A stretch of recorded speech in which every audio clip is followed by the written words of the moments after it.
Nesta sexta-feira, ensolarada aqui em Porto Alegre, temperatura amena, fim de primavera, nesta sexta-feira aqui em Porto Alegre eu quero falar com vocês um pouco a respeito de liberdade de expressão, liberdade de imprensa, sobretudo de liberdade de imprensa. O guarda-chuva é a liberdade de expressão, a garantia da liberdade de expressão, a garantia constitucional da liberdade de expressão. Claro, debaixo desse guarda-chuva aí também há liberdade de imprensa, sobretudo a questão da liberdade de imprensa que eu quero tratar com vocês aqui hoje, porque há um caso rumoroso rolando aqui no Rio Grande do Sul, nessa sexta-feira, que tem a ver com comentários que fizeram ontem dois consagrados jornalistas aqui do estado, que pertencem a um grupo de comunicação poderosíssimo, afiliado da Globo, a RBS, Rede Brasil Sul, tem a principal televisão do estado. Aliás, tem emissoras de televisão espalhadas por todas as regiões do estado. Domina o mercado televisivo aqui do Rio Grande do Sul, que tem os principais jornais diários de Porto Alegre, de Caxias do Sul, que vem a ser a segunda maior cidade do estado, que detém o controle de várias emissoras de rádio, a principal das quais é a Rádio Gaúcha. Esses dois jornalistas, o Davi Coimbra e a Kelly Matos, ontem na Rádio Gaúcha, num programa chamado Timeline, eles fizeram comentários a respeito desse pavoroso assalto e ocupação no município de Criciúma, aqui em Santa Catarina. Criciúma fica 3 horas e meia de carro aqui de Porto Alegre. O sul de Santa Catarina, sobretudo, e o oeste, possuem muitas ligações, inclusive afetivas, até com foras econômicas, com o Rio Grande do Sul. Pois esses dois jornalistas ontem, comentando, é um programa leve, esse Timeline, como diz o próprio nome, mas eles são dois jornalistas consagrados, experientes. Eles estavam comentando aqueles acontecimentos ali de Criciúma e, num determinado momento, a jornalista Kelly Matos, ela comparou os bancos assaltados ali em Santa Catarina, inclusive o Banco do Brasil, que é estatal, controlada pelo governo, ou seja, por nós.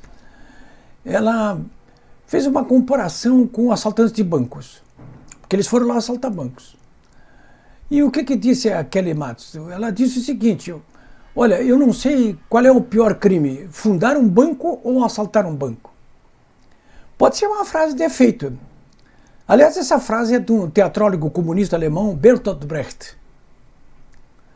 Ele que cunhou essa frase. E a Kelly Matos repetiu ali, inconsequentemente, isso no programa dela, referindo-se ao assalto aos bancos ali de Criciúma, né? Eu não sei o que é pior, disse a Kelly Matos, assaltar um banco ou fundar um banco. Englobou, inclusive, o Banco do Brasil, né? Que foi fundado por nós, os contribuintes brasileiros, e que foi assaltado por esses ladrões. E quem vai acabar pagando, inclusive, essa conta somos nós, que somos os acionistas desse banco, do Banco do Brasil. Mas não foi só o Banco do Brasil. Em seguida, o Davi Coimbra, que tem coluna, inclusive, no jornal Zero Hora, a respeito do mesmo assunto, ele fez um comentário completamente inesperado, porque, referindo-se à ação dos 30 ladrões que eles estavam até municiados com bazuca lá em Santa Catarina.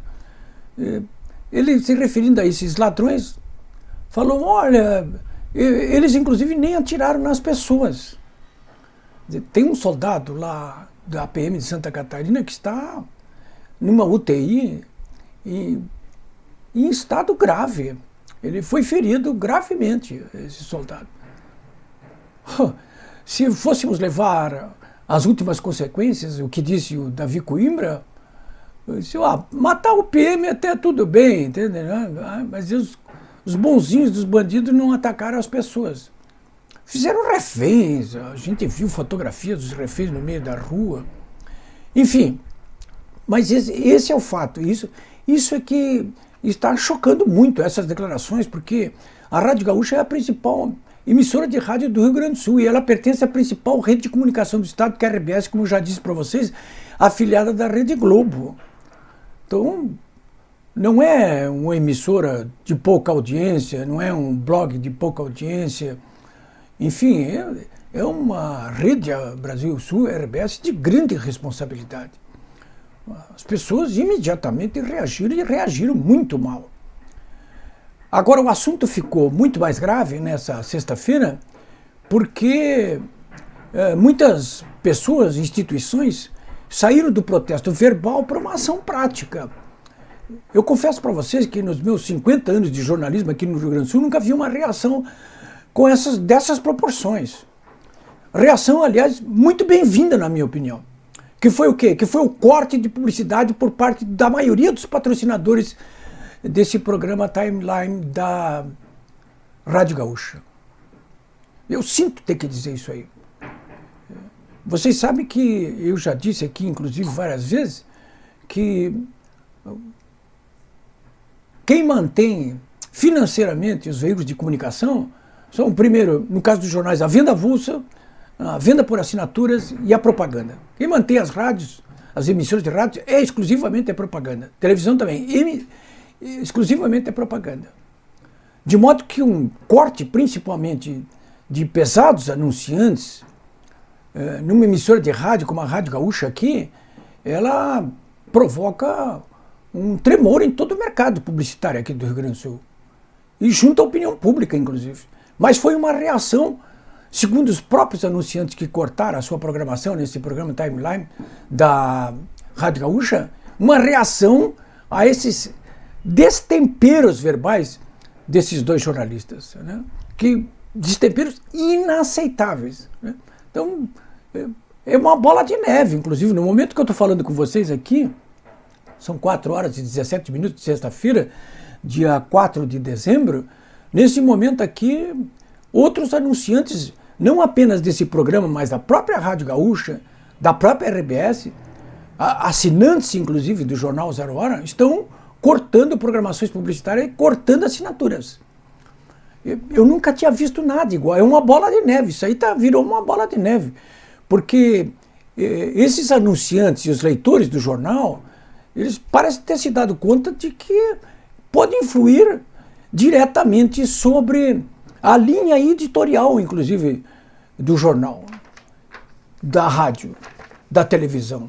Você sabe que quando você desliga a Globo, você está, de uma certa forma, punindo a Globo porque está demonstrando que você não concorda com o que ela está fazendo.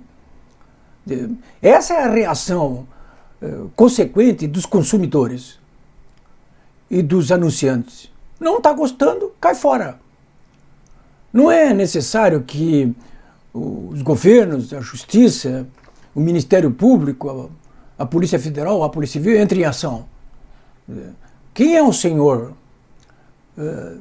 do controle do dial, do controle do jornal? São os anunciantes e são os consumidores. Parece que eles descobriram essa força aqui em Porto Alegre. Eu não sei no que isso pode dar, mas isso com certeza é um dado que precisa ser levado em conta e com muita segurança. No caso da Rádio Gaúcha ali, cortaram patrocínios, empresas como a Vinícola Salton, que é conhecida em todo o Brasil, a cooperativa Santa Clara, que produz, aliás, uma linha de lácteos que é a principal que eu consumo, inclusive na minha casa, e até um biscoito Zezé, que está conhecido aqui no Rio Grande do Sul. Mas também o Sebrae aqui do Rio Grande do Sul, e até um shopping total aqui, tirou uma nota porque ficou incomodado com programações publicitárias das suas promoções de Natal dentro da programação desse programa e proibiu que eles continuassem colocando os seus anúncios ali durante essa programação. Não é pouca coisa. Olha, quem está falando sobre esse assunto delicado aqui para vocês é um jornalista como eu que defende a liberdade de expressão e de imprensa a todo custo. Não é de hoje, vocês sabem disso, quem me conhece sabe disso. Eu já estive preso várias vezes por causa disso aí, vocês podem ficar chocados aí, mas sim, por defender a liberdade de imprensa. Já fui chamado na Polícia Federal, já fui chamado na Polícia Civil, já há 30, 40 anos que eu respondo processos por delitos de opinião, por crimes de imprensa. Já estou nesse momento respondendo mais de uma dezena de processos criminais e cíveis também, todos por delitos de opinião, por gente que não gosta do que eu falo, do que eu escrevo. Enfim, eu já sofri muitas perseguições, até já mostrei para vocês aqui esse livro aqui, ó, Vanguarda de Atraso. Isso aqui narra perseguições tremendas que eu e mais de 10 jornalistas, cientistas políticos, personalidades aqui do Rio Grande do Sul sofreram durante os governos do PT aqui no nosso estado. Está narrado aqui, ó, Vanguarda do Atraso.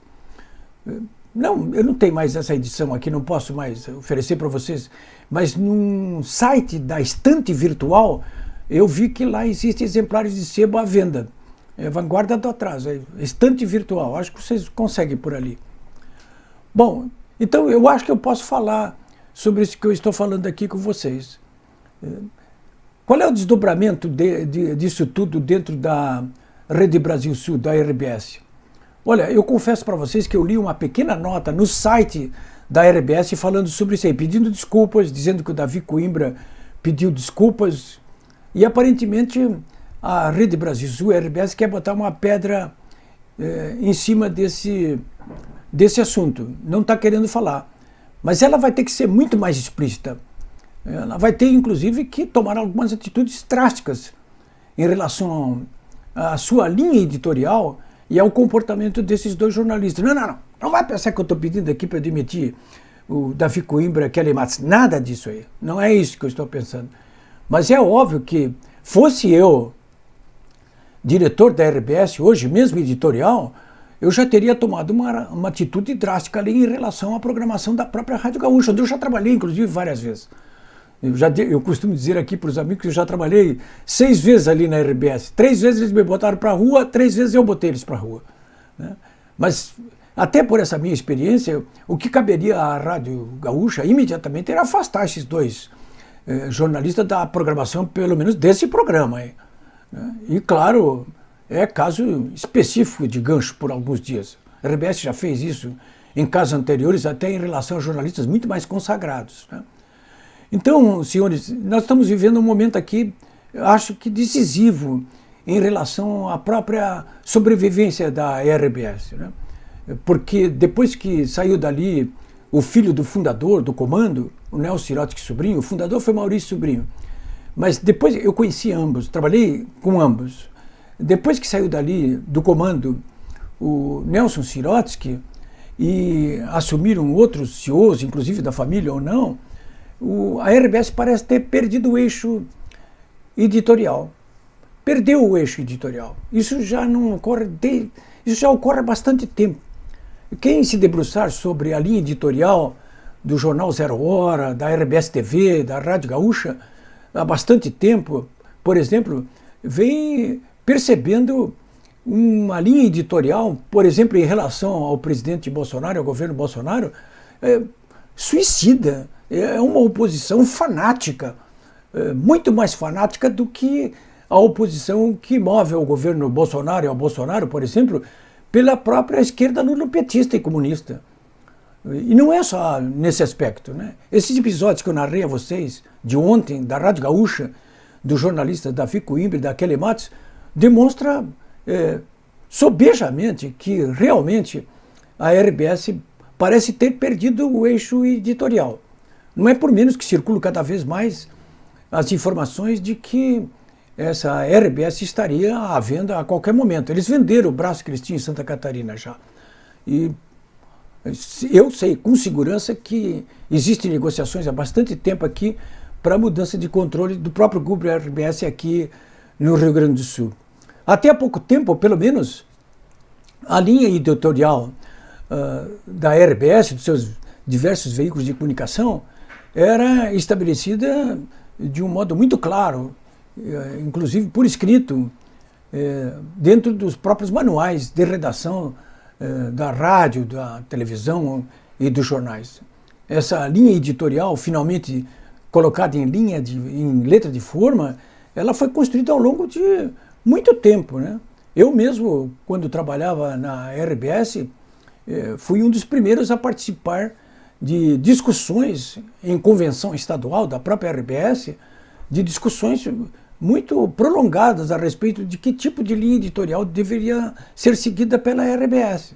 Não sei se eu já contei esse episódio aqui para vocês, mas ele é curto e é muito interessante, porque na primeira convenção estadual realizada em Santa Maria, ainda com a presença do fundador Maurício Sirotsky Sobrinho, eu, mais o diretor editorial do jornal Zero Hora e mais o jornalista Carlos Bastos, que era da televisão, da RBS TV, naquela época chamava-se TV Gaúcha, nós fomos encarregados pelo próprio Maurício e pelo comando da RBS de definirmos aquilo que deveria ser a linha editorial dos diversos veículos de comunicação da RBS.